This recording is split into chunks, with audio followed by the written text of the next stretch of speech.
Hello and welcome to the Rebecca Kimbel Show. I'm Beverly Hutchman. I have a master's in behavioral sciences and a BS in behavioral sciences. And today we have what you may not know about drugs. Welcome now to what you may not know about drugs. Let's get started. Many people think that they know all about drugs, but you might be surprised what you don't know. Okay. We'll begin with a quiz. It's not graded and your responses are private. True or false? Ready? People who drink a lot have blackouts. Caffeine is always safe. Marijuana is not physically addictive. The most often used date rape drug is Rohypnol or roofies. Marijuana is no more dangerous than cigarettes. An overdose can happen by taking less of a substance than you have taken in the past, even if nothing else is taken with it. The legal limit while driving under the influence is 0.08 for a person over 21. That's blood alcohol content. As we move along, you'll see how you did. You can score yourself. According to the NCADD, the National Council on Alcoholism and Drug Dependence, the cost and consequences of alcoholism and drug dependence place an enormous burden on the American society. As the nation's #1 health problem, addiction strains the economy, the healthcare system, the criminal justice system, and threatens job security, public safety, marital, and family life. Addiction crosses all social boundaries, affects every ethnic group, both genders, and people in every tax bracket. The first drug we're going to be covering in what you may not know about drugs is alcohol. The NCADD fact sheet says, while drinking and driving has received a great deal of public and media attention, the relationship between alcohol and crime, for both offenders and victims, has not received the same level of public attention. The relationship between alcohol and crimes, including domestic abuse and violence, underage drinking, robbery, assault, and sexual assault, is clearly documented.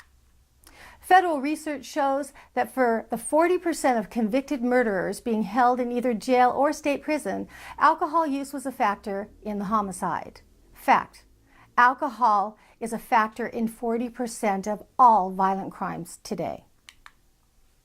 1.4 million incidents of alcohol-related violence are committed against strangers.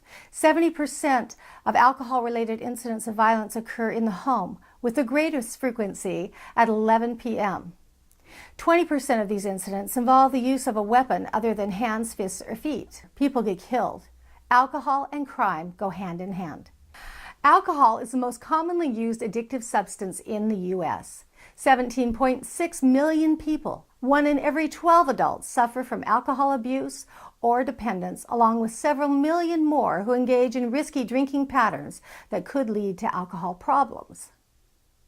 More than half of all adults have a family history of alcoholism or drinking problems, and more than 7 million children live in a household where at least one parent is dependent or has abused alcohol.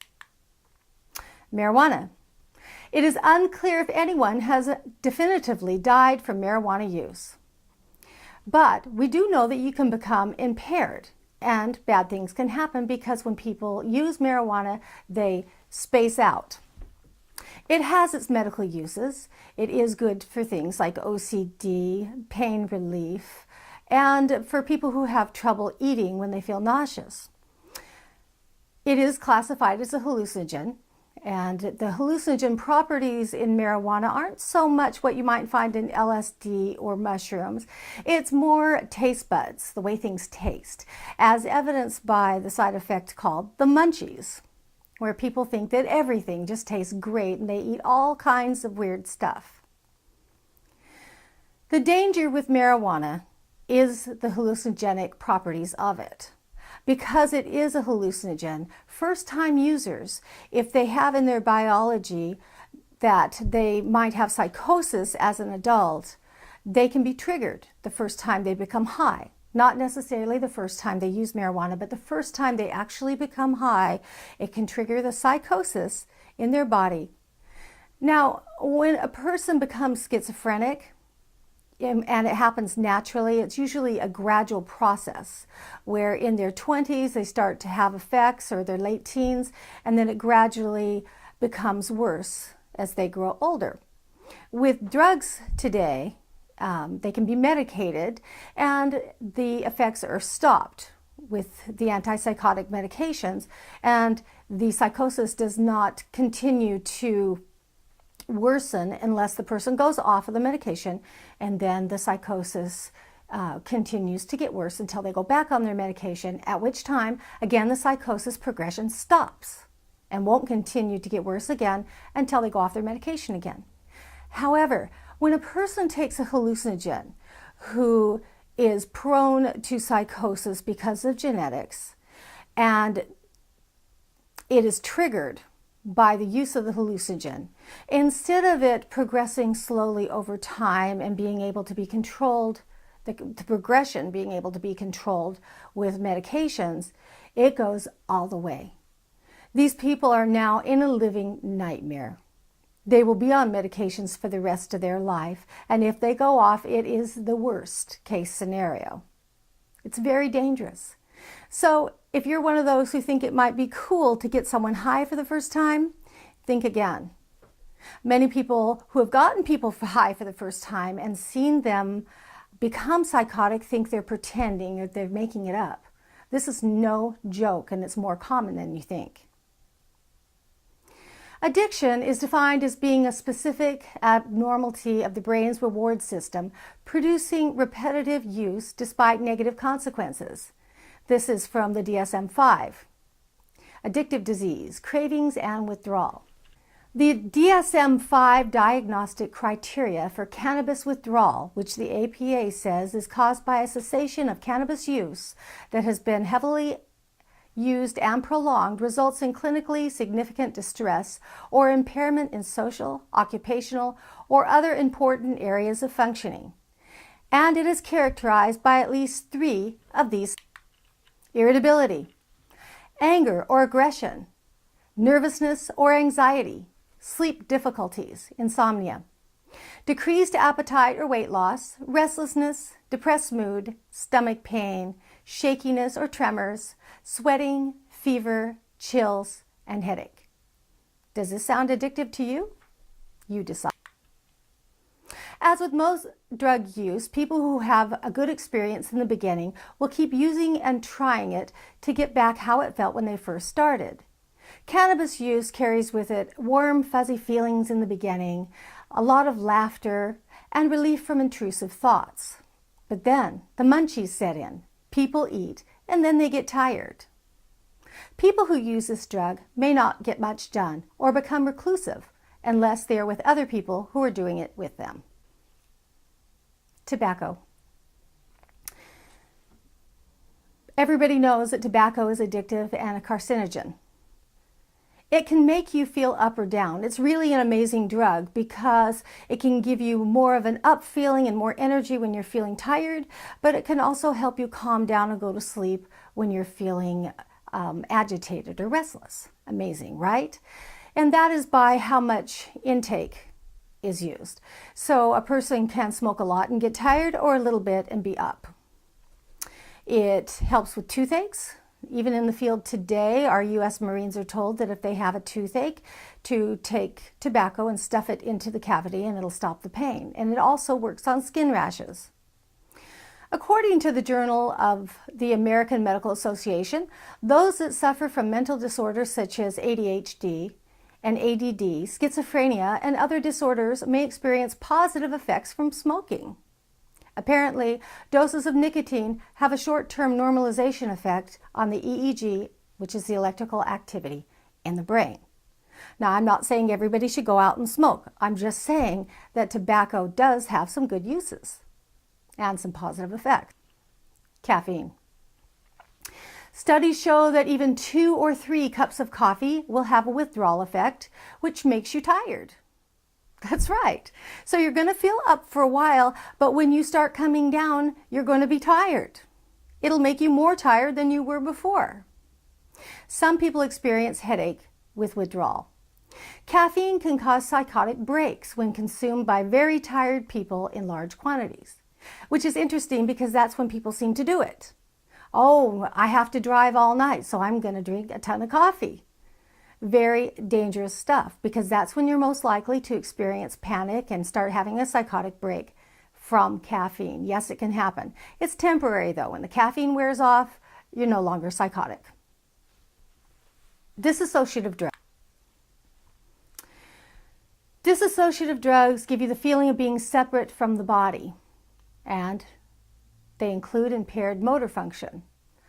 Some of these drugs include ketamine, which is also known as Special K or vitamin K, PCP, which is angel dust, boat, hog, love boat, peace pill, Salvia divinorum or Salvia shepherdess's herb, Maria pastora, magic mint, and Sally D. Dextromethorphan, DXM, robotripping, robo, triple C, Skittles, found in cough medications. So I'll name those again because I named their nicknames too. Ketamine, PCP, Salvia divinorum, and dextromethorphan. Ketamine, often used for sexual abuse. Now this was originally used on human beings for surgery, but they stopped using it because when the people started coming out of the drug, they were prone to panic and great fear, and it became super dangerous. So they stopped using it. It is still used in surgery for cats. It is a cat tranquilizer, and veterinarians' offices carry it, and that's usually where people get it from who abuse the drug and sell it on the street. It makes the user feel detached, calm, and pain-free. And people have no memory of events while under the influence, and that is why it's so often used for sexual abuse. I would say date rape, but that doesn't really cover it. It's more like drugging people against their will and raping them. And it happens a lot, and they can't remember it. PCP, which is phencyclidine, it is one of the most dangerous drugs. It is a dangerous hallucinogen and carries with it delusions, psychosis. It is very addictive and has been linked to a number of shootings. Suicidal impulses are common, and the person can become a danger to themselves and to others. Short-term usage. Usually it's used for sexual abuse. It's an anesthesia. It can cause a rush of feeling of being detached, and you won't be able to move, but usually panic. So they drug the person, they can't move, they usually panic, but there's nothing they can do about it, and then they sexually abuse them. It can cause complete paralysis, and you can't clear your airway, so people can die. And they do. Salvia divinorum. This is quite popular right now and can be purchased at local tobacco shops and head shops. And I think it's still legal. It has hallucinogenic effects, very strong hallucinogenic effects. And from the stories I've heard, it can be terrifying. The effects are short-lived but strong and come on fast. They can come on in 1 minute and they last under 30 minutes, but are often terrifying. There are changes in visual perception, mood, and body sensations, emotional swings, feelings of detachment, and a highly modified perception of external reality and of the self, leading to a decreased ability to interact with one's surroundings. You can run out in front of a car or something like that. People just don't have a real connection with reality, and they're usually afraid. DXM, dextromethorphan. This one is abused by a lot of junior high kids and high school kids, but mostly junior high kids. Very popular today and can be purchased over the counter at any grocery store. It's Robitussin DM, Theraflu, Dimetapp, Vicks, NyQuil, and Secrets. If you lack the metabolic catalyst CYP2D6, you wouldn't know beforehand. The intensity of DXM and the duration of the high increases, and consequently, the potential for toxicity, which causes the high, is much more increased, and you might die, and people do. Dextromethorphan cannot be taken with antidepressants of any kind, diet drugs, or non-drowsy antihistamines such as Allegra. But most of these kids don't know that.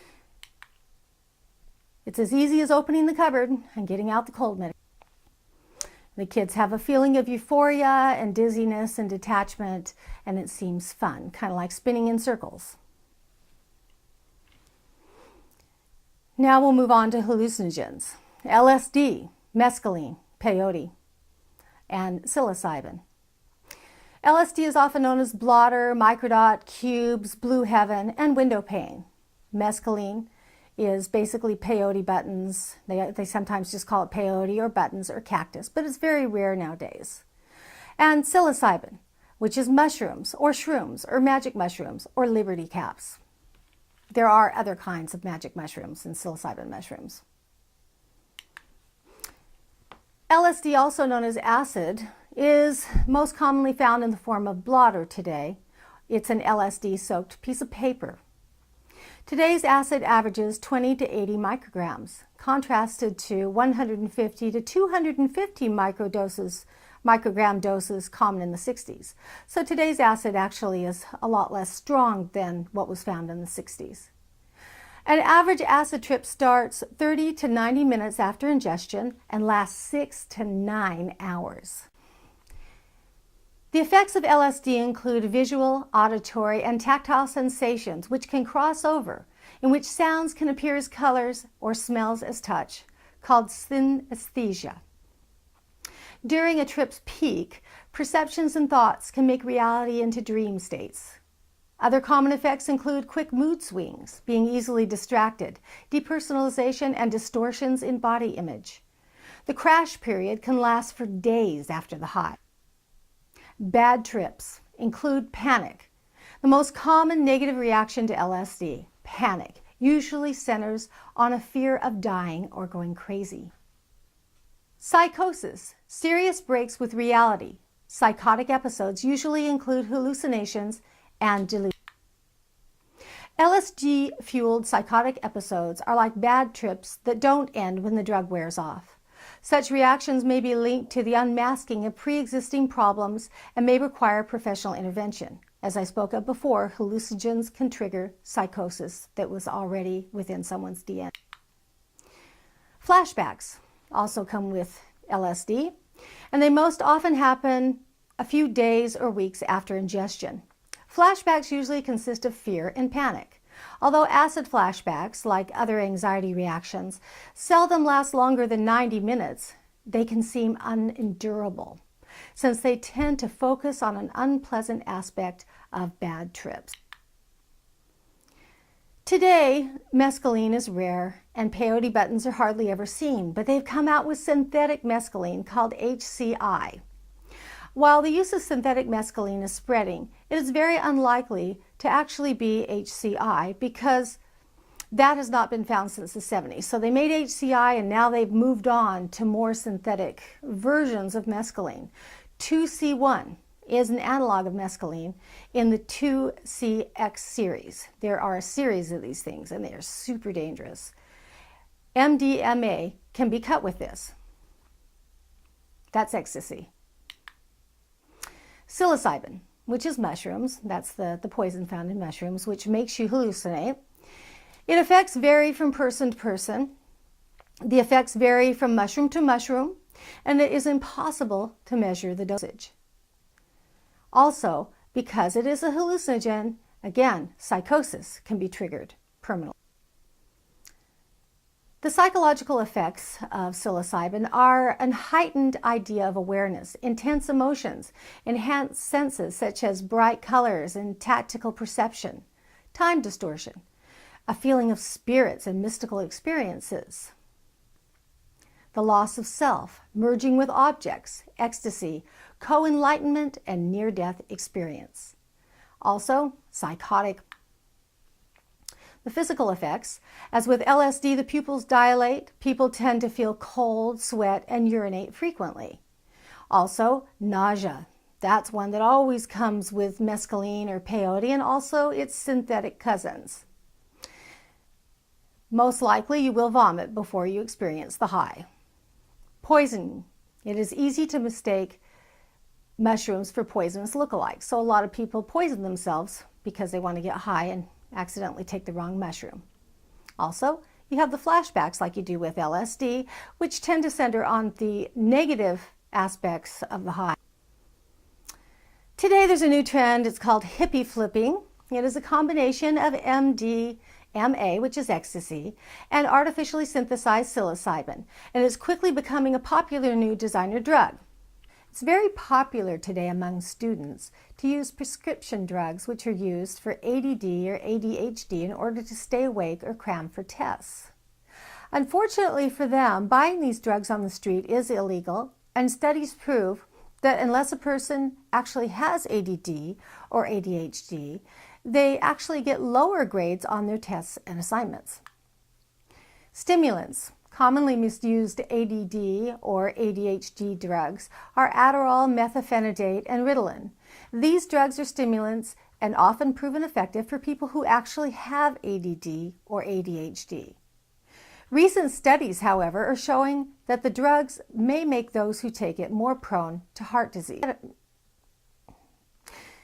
Some people have shown concern that usage in children might lead to addiction, as one might become addicted to methamphetamine. This has been proven untrue. The prescription medications are far less strong than the stimulant found on the street called methamphetamine, which is very addictive. Methamphetamine is a serious drug and made with poisonous materials and is cut with dangerous substances. It is extremely addictive. Methamphetamine affects the pleasure and reward center of the brain by affecting the neurotransmitters dopamine, norepinephrine, and serotonin, primarily dopamine. Methamphetamine is so addictive because it does affect the reward-pleasure center of your brain, and those neurocytes are the places in our brain which are meant to teach us what to repeat and what not to. When we feel reward and pleasure, we are likely to repeat whatever gave us those feelings. The problem is that meth causes your brain to bypass neural pathways that you would normally follow in a thought process. Instead of thinking things through from point A to B to C to D, you just go right from A to Z. This brain interference disables a person's ability to tell right from wrong. A person addicted to meth will find themselves doing wrong things they would have never imagined they could do in the past. Opiates. Today's opiates are usually found in the bathroom or kitchen cupboard under the name of Tylenol with codeine, Vicodin, or Oxycodone, also Oxycontin. These can also be easily purchased on the streets. The danger is in combining these with alcohol or muscle relaxers. That could be and has been a deadly combination. Also, these are very addictive, and you can OD on these by taking too many of them at once and also combining them with other drugs. Designer drugs, also known as club drugs. These drugs were first found in gay bars, then at raves, and now everywhere. They are psychoactive drugs which can change mood and awareness. They act on the central nervous system. All of them are used to gain sexual act. MDMA, also known as ecstasy, XTC, X, E, Atom, Molly, hug beans, and love drug. Gamma hydroxybutyrate, which is GHB, also known as G, liquid ecstasy, and soap. Ketamine, also known as Special K, K, vitamin K, and Jet. Rohypnol, also known as Roofies. Methamphetamine, also known as Speed, Ice, Chalk, Meth, Crystal, Crank, and Glass.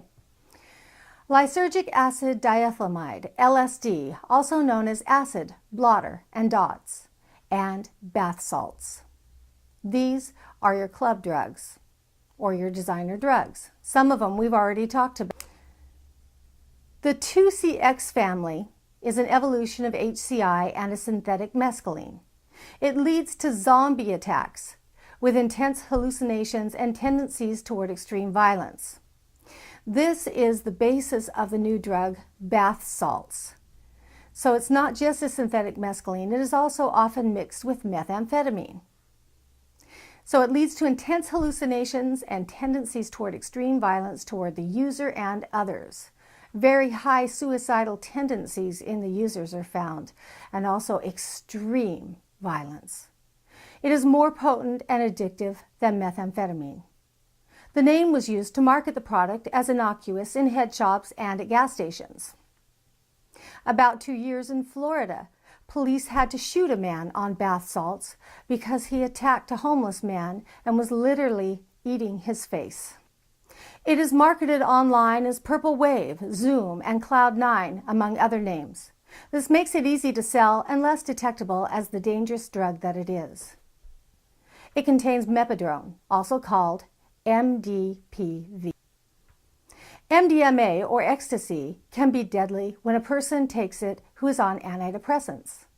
Also, ecstasy, along with bath salts, heats up your body and internal organs to sometimes deadly temperatures without you knowing it, and causes organ failure and muscle melt. That's the actual term for it. You actually heat up so much inside of your body that you cook inside.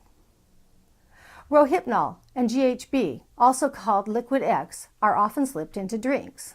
These are often referred to as the date rape drug.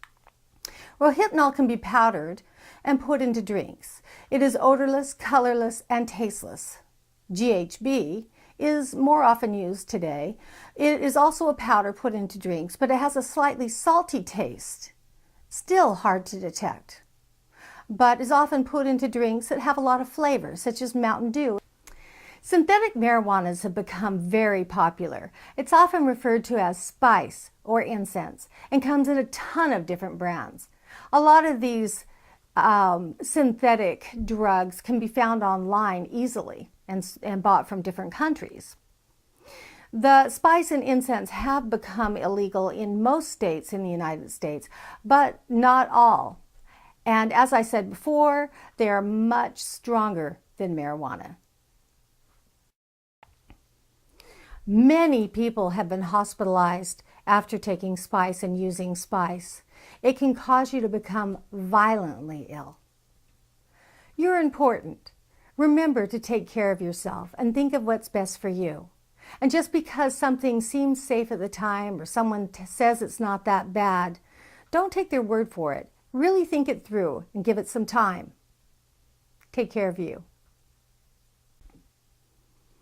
Look out for your friends at parties. Rohypnol and GHB are often used at parties that are advertised to be chaperoned and to be drug-free. So a lot of kids go to them thinking it's safe and their parents give them permission. Not only Rohypnol and GHB, but LSD are quite popular at these.